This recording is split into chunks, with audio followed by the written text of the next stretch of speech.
His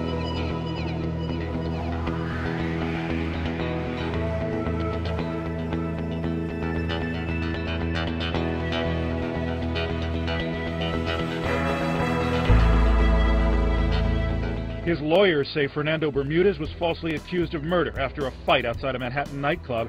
He was convicted, though, sent to prison, exonerated, then released after nearly 20 years when a judge found misconduct in his case. This wrongful conviction was predicated upon perjury, was predicated upon manipulation, was predicated upon coercion and deceit of New York City District Attorney's Office and New York City Police Department. During those same 18 years, the New York County District Attorney's Office disregarded, ignored clear and convincing evidence of his innocence. What happened to me should not happen to anyone. With his wife and children looking on for support, Fernando Bermudez and his attorneys announced a federal civil lawsuit against the city to the tune of $30 million plus punitive damages. What's 18 years of the prime of a man's life worth? Fernando was 22 when he went in and 40 when he came out. What's that worth? Can anybody put a number on that? Letitia Gibbs and her family were at Far Rockaway Beach yesterday. She was about to release the remains of her sister Tamika into the ocean when she noticed something horribly wrong. I opened the box. Inside of the box, the urn, the container that the ashes come in, it did not have my sister's name. Gibbs' attorney, Michael Lamonsoff. If they're so negligent that they did this, how do we know that they're going to give her the right urn? How do we know whether or not my client's going to get remains of her sister? A horrible mistake, and now a jury will decide if and how much a funeral home should pay for botching a final goodbye.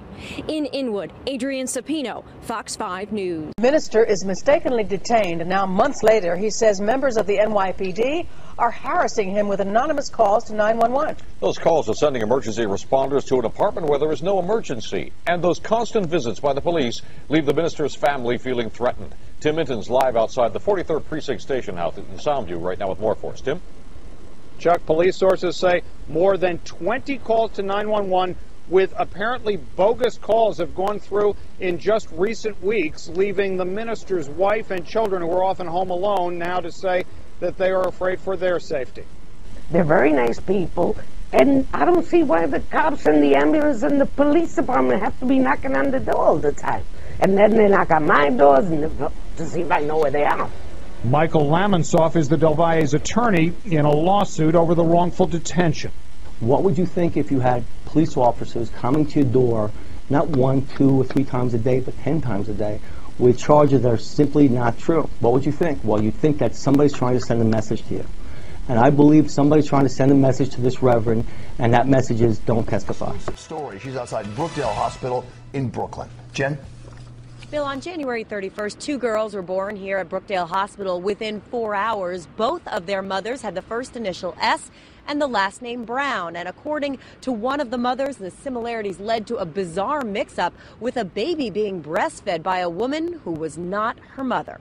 There's so many measures that could have been taken, that are supposed to be taken by the hospital to make sure that this particular thing doesn't happen.